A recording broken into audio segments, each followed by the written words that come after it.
de figurines, où nous utilisons effectivement donc, des figurines tirées de l'univers de Star Wars. C'est un jeu qui joue en 1 contre 1. Et en fait, on va jouer avec différents vaisseaux qui auront tous leur capacité spéciale, des gabarits de mouvement, j'en reviendrai juste après, pour fonctionner sur le jeu. Et du coup, les parties sont assez courtes, ça se fait en 1h15. On va fonctionner en 3 phases différentes. Une première phase qui va être une phase de planification. Donc en fait, chaque vaisseau a un cadran de manœuvre qui est comme ça, qui lui est affilié.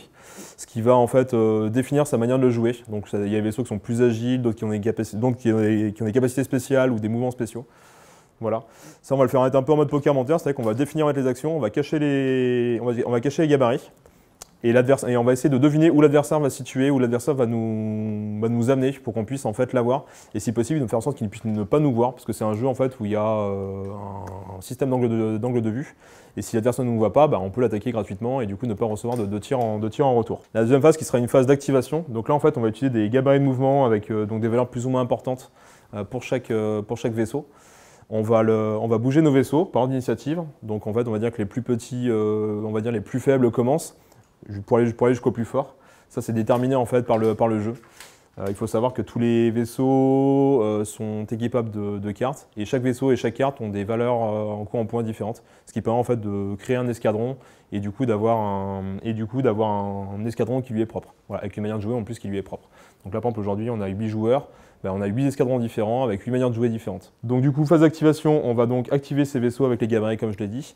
Et on va faire des actions qui sont soit des actions offensives, soit des actions pour au contraire se défendre, soit des actions de repositionnement. C'est-à-dire que là, par exemple, on va essayer de rebouger pour justement anticiper les mouvements adverses, ou au contraire sortir d'un arc de tir adverse pour justement en fait, ne pas subir d'attaque.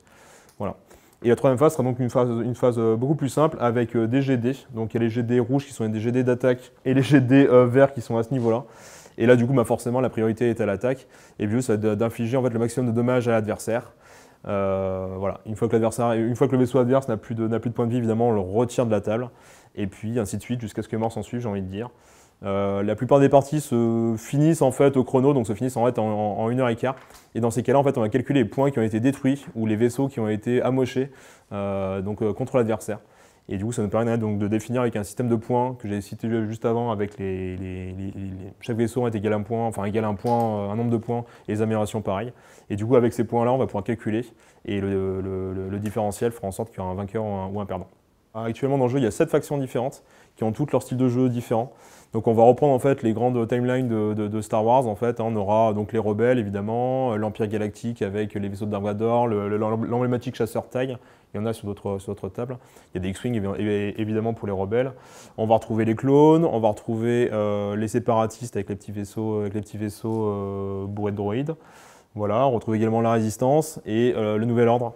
Le First Order, pardon, qui ont été rajoutés il n'y a pas longtemps. Et puis il y a une faction qui est un peu fourre-tout, qui est une faction des scélérats. Donc les mercenaires, les scélérats, où là on est beaucoup sur des coups bas, voilà, pour être poli. Beaucoup de joueurs dont je fais partie, on a souvent 2, 3, 4 factions. Donc voilà, et du coup effectivement ça me permet en fait de changer de style de jeu, voilà. Et c'est là en fait où le jeu a toute sa richesse, et que je sais pas, aujourd'hui on a je dirais environ 80 vaisseaux différents. Voilà, donc certains vaisseaux sont partagés par certaines factions parce que dans l'univers, dans le lore, comme on dit, de Star Wars, c'est des vaisseaux que tout le monde peut toucher.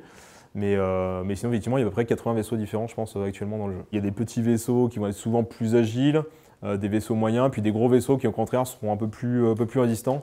Mais par contre, à l'inverse, ils seront beaucoup plus compliqués en fait, à bouger, ils auront plus de possibilités de pouvoir heurter leurs copains, etc. etc. C'est principalement des fans de Star Wars qui sont venus pour jouer. Et puis le jeu, effectivement, s'y prête très bien avec des parties assez rapides. Là, aujourd'hui, on va faire 4 parties, d'accord? Donc, c'est-à-dire qu'on va affronter chacun 4 personnes différentes, parce que forcément, ce sont forcément des personnes différentes qu'on va affronter. Et du coup, voilà, c'est juste de s'amuser, de pousser les figurines, et voilà. C'est avant tout, voilà, un peu de challenge et surtout une communauté sympa.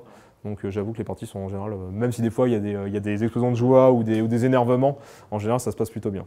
Voilà, ça c'est ce que j'apprécie dans le jeu. La légende dirait qu'il y a des gens qui joueraient au jeu parce qu'il est top, sans avoir vu les films et sans vraiment connaître.